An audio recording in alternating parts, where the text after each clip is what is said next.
오늘 함께 읽은 본문의 말씀으로 하나님께서 생각해 주시는 신앙생활을 위한 세 가지 비결에 대해서 잠시 상고하고자 합니다. 첫 번째 비결은 내 감정, 내 관계, 그리고 내가 받을 은혜보다 더 중요한 것이 있다는 사실을 고백하는 것입니다. 9절의 말씀을 보면 어떻습니까? 그들이 실로에서 먹고 마신 후에 라고 기록을 했습니다. 성경학자들은 비록 기록은 이렇게 되어 있지만 한나는 먹지 않았을 것이다, 한나는 같이 마시지 않았을 것이다 라고 설명하는 분들도 있습니다. 솔직히 저도 이런 설명에 심정적으로 동의를 합니다. 1절에서 8절의 말씀을 보면 한나가 가족들과 함께 모여서 즐겁게 먹고 마실 수 있는 그런 마음의 상태가 아니었습니다. 임신하지 못하는 자신의 신세를 한탄하게 됩니다. 그리고 자신과는 다르게 이미 자녀를 낳은 분인나를 떠올리게 됩니다. 또 분인나는 어찌나 그녀를 격분케 했든지 이 사무엘상의 저자는 1장 6절에 보시면 분인나를 적수라고, 가족임에도 불구하고 적수다, 옛날 우리 개역 성경에는 대적자다 이렇게 번역을 했었더랬습니다. 이렇게 표현할 정도였습니다. 가족이기는 하지만 결코 함께 하고 싶은 사람이 아니었던 것입니다. 원수와도 다름없는 그런 사람들과 함께 먹고 마실 수 있는 사람이 과연 몇이나 될 수 있겠습니까? 물론 한나의 성격이 워낙 무던해서 속은 아무리 화가 났지만 속으로는 다 삭히면서 같이 그 자리에 앉아서 먹고 마실 수도 있었습니다. 어쨌든 그녀가 먹었든지 먹지 않았든지 간에 그 자리가 그녀에게는 틀림없이 고통스러운 자리였을 것입니다. 그럼에도 불구하고 그녀는 왜 이 화목 제사의 자리에 끝까지 함께 했었을까요? 그녀에게는 그 어떤 것보다 이 제사가 소중하다, 귀중하다, 중요하다라는 고백이 있었던 것입니다.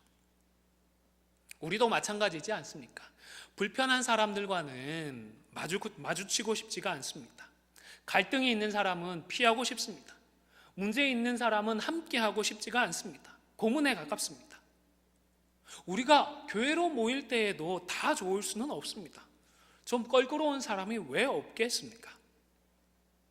그런데 그러한 나의 감정보다, 그러한 나의 인간관계보다, 내가 받기를 원하는 그런 은혜보다 하나님을 예배하는 것이 더 중요한 것이다. 바로 이 사실을 행동으로 고백한 한나를 기억하실 수 있기를 바랍니다. 한나는 예수님 같지 않았습니다. 평범한 사람입니다. 사도들처럼 특별한 감동을 입은 사람도 아닙니다. 대단한 신앙의 훈련을 거친 사람도 아닙니다. 말 그대로 우리와 똑같은, 성정이 똑같은 사람입니다. 그런 그녀도 그녀의 삶을 통하여 하나님을 예배하는 것이 그 무엇보다 중요하다라고 고백할 수 있었다면 저와 여러분도 할 수 있는 줄로 믿습니다. 삶의 터전에서 힘든 일들이 있으십니까? 꼭 해결해야 할 문제가 있으십니까? 아니면 예배로 모이는데 마음속에 부담스러운 문제가 있으십니까? 그렇다면 이것은 우리에게 기회일 수가 있습니다. 나를 사랑해 주시는 하나님, 사랑하셔서 나를 구원해 주시는 하나님이야말로 내게 가장 귀하신 분이십니다. 하나님이야말로 내게 가장 소중하신 분이십니다. 나를 힘들게 하고 나를 거슬리게 하고 내 마음을 불편하게 만드는 그 어떤 것들이 있지만 그런 것들보다 비교할 수 없을 정도로 하나님이 내게 가장 귀한 분이십니다. 내가 마음을 다하여서 하나님을 예배하겠습니다 라는 고백을 할 수 있는 기회인 것입니다. 우리가 이렇게 말로만이 아니라 우리의 삶으로, 우리의 행동으로 하나님을 가장 귀한 분입니다 라고 고백할 때에 그러한 성도를 언젠가는 하나님께서 생각해 주실 줄로 믿습니다. 19절에서 하나님이 한나를 생각해 주셨던 것처럼 말입니다. 여호와께서 그를 생각하신지라. 두 번째 비결로 한번 같이 읽어주시겠습니까? 2번입니다. 시작. 하나님께 다 털어놓고 풀어버리고자 노력한다. 한나가 마음이 괴로울 때에 어떻게 했죠? 무엇을 했습니까? 여러 해 동안 반복적으로 그녀는 이런 일을 겪었습니다. 이런 시도도 해보고 저런 노력도 해보았을 것입니다. 그런데 이 사무엘상의 저자는 다른 방법들을 기록하지 않고 오직 이 한 가지 사실에 주목을 했습니다. 10절의 말씀을 제가 읽어드리겠습니다. 한나가 마음이 괴로워서 여호와께 기도하고 통곡하며. 공동번역에서는 마음이 아파 흐느껴 울며 야훼께 애원하였다라고 번역을 하였습니다. 그러니까 오늘 성경의 저자는 한나가 마음이 괴로울 때에 하나님을 찾아서 하나님께 기도했다라는 이 사실에 주목을 하고 있는 것입니다. 가슴 아프고 고통스러운 문제 때문에 하나님께 다른 방법을 구하고 다른 사람을 찾아가는 것이 아니라 하나님께 통곡하고 하나님께 흐느껴 울었다는 이 사실을 강조하고 있는 것입니다. 전에 제가 중고등부 학생들에게 물어본 적이 있습니다. 야, 너네들 힘들 때는 어떻게 하냐? 어떤 방법으로 이겨내냐? 그랬더니 걔 중에는 그냥 집에서 눈 감고 잡니다 라고 얘기하는 친구들도 있었고, 그럴 때는 떡볶이나 이런 맥쫄면이나 매콤한 것들 먹고 좀 스트레스를 풉니다 얘기를 하기도 했습니다. 또 그 중에는 친구들을 만나서 한참 수다를 떨다 보면 좀 나아지는 것도 같습니다 라고 얘기를 했습니다. 중고등학생들만 그런 게 아니라 우리도 보통 그런 것 같습니다. 세상 사람들은 여기에다가 그저 술을 마시고 푸는 그 정도가 더 있지 않을까 생각을 합니다. 그런데 자고 일어난다고 문제가 해결이 되나요? 실컷 먹으면 살찌는 문제만 하나 더 추가됩니다. 친구들이나 이야기할 수 있는 사람들에게 하소연을 해보아도 어떤 경우에는 말들이 돌고 돌아서 또 다른 문제를 일으키는 경우들도 보게 됩니다. 따라서 문제가 있고 마음이 괴로울 때는 무엇보다 하나님을 찾고 하나님께 하소연하는 우리 성도들이 다 되실 수 있기를 바랍니다. 울어도 우리 하나님 앞에서 흐느껴 우실 수 있는 저와 여러분이 되시기를 바랍니다. 물론 하나님께 흐느껴 울고 하나님께 통곡을 하면 하나님께서 그런 사람을 더 어여삐시고 그런 기도를 더 잘 들어주신다, 그런 말씀을 드리는 것은 아닙니다. 제가 말씀드리고자 함은 이런 문제들을 가지고 하나님을 찾는다는 이 사실 자체가 그 자체로 하나의 신앙의 고백이라는 사실을 말씀을 드리는 것입니다. 내가 하나님이 살아계심을 고백하는 것입니다. 내가 이렇게 하소연하면 하나님이 살아계셔서 하나님께서 들으신다라는 사실을 내 행동으로, 내 삶으로 고백하는 것이기 때문입니다. 하나님께서 내 호소와 내 부르짖음을 들으신다라는 믿음의 고백이 되는 것입니다. 하나님 살아계심을 믿으십니까? 아멘. 하나님 저와 여러분 사랑하심을 믿으십니까? 아멘. 하나님 우리와 함께 하십니다. 그렇기 때문에 답답한 우리의 마음을 하나님께 털어놓고 하나님께 풀어버리는 것이 하나님에 대한 우리의 이러한 믿음의 고백임을 기억할 수 있기를 바랍니다.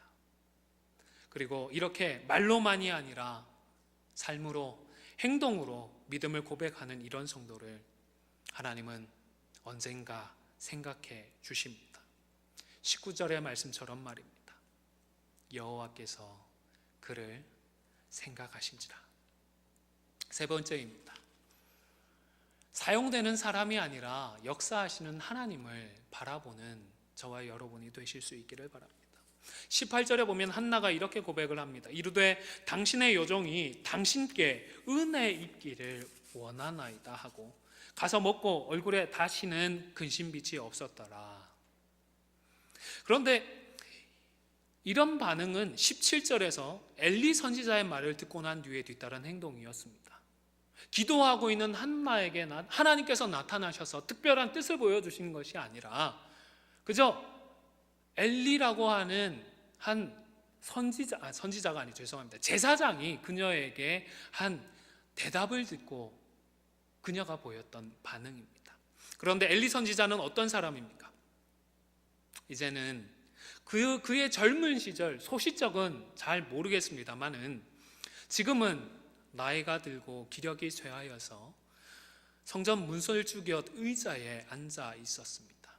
문설주곁 의자라는 표현은 제사장의 집무실, 사무실 그 정도로 생각하시면 되겠습니다. 그런데 거기에서 앉아 있었다라는 사실을 성경의 저자는 기록을 합니다.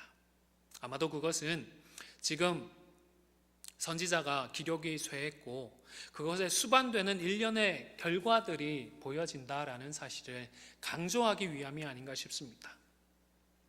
한나가 술에 취한 것인지 기도하고 있는 것인지 제대로 구분하지 못할 정도로 이미 총기도 어두워진 상태였습니다. 물론 당시 대부분의 유대인들은 기도할 때에 크게 소리를 내어서 기도를 했습니다. 그러니까 소리는 내지 않고 조용히 입만 벙긋거리면서 기도하는 한나의 기도가 이상하기는 했을 것입니다. 그러나 조금만 더 신경을 썼더라면, 하다못해 근처에 가서 술 냄새라도 맡아보았다라면 한나가 술에 취했는지 취하지 않았는지 정도는 분간해낼 수 있었을 것입니다.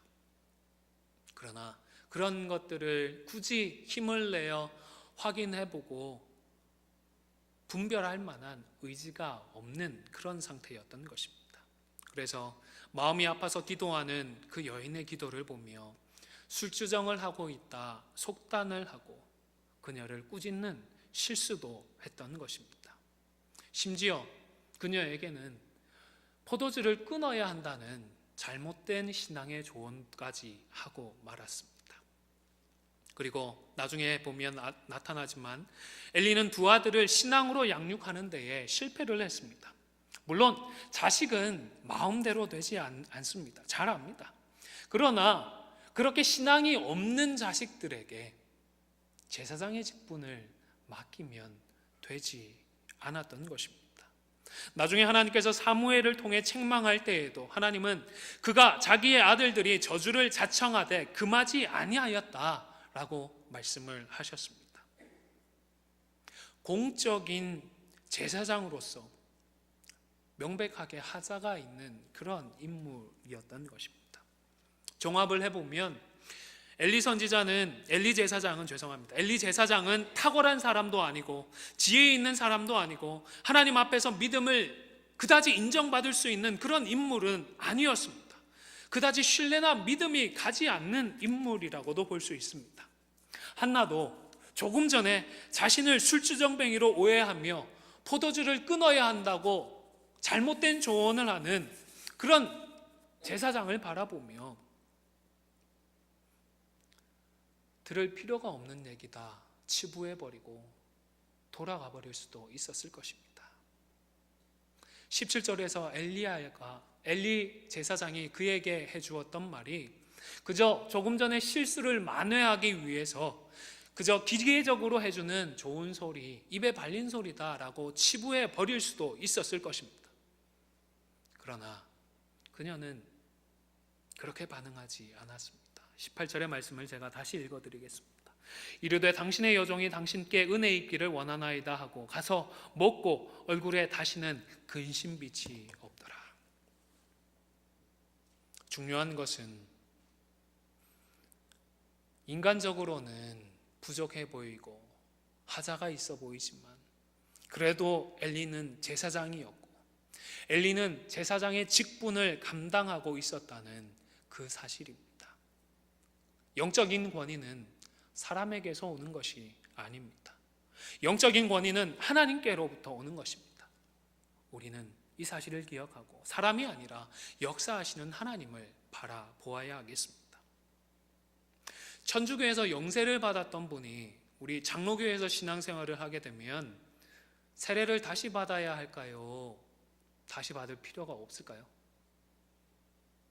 어떻게 생각하십니까?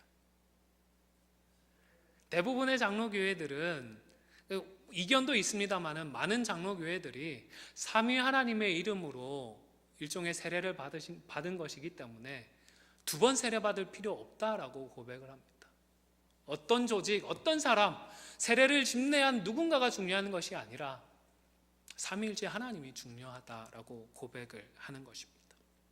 이처럼 한나의 반응은 영적인 권위는 사람이 아니라 하나님께로부터 오는 것임을 행동으로 고백을 했던 것입니다. 사람 엘리가 아니라 말씀하시는 하나님의 음성을 들었던 것입니다. 따라서 우리가 교회로 모일 때에는 직분을 감당하는 사람의 연약함이나 부족함에 현혹되지 않도록 우리가 우리의 마음을 지켜야 하겠습니다. 사람이 아니라 함께 모여서 일하시는 하나님을 만나실 수 있기를 바랍니다. 그리고 이렇게 말로만이 아니라 삶으로, 행동으로 믿음을 고백하는 우리를 하나님께서 언젠가는 생각해 주실 줄로 믿습니다. 19절의 말씀처럼 말입니다. 여호와께서 그를 생각하신지라.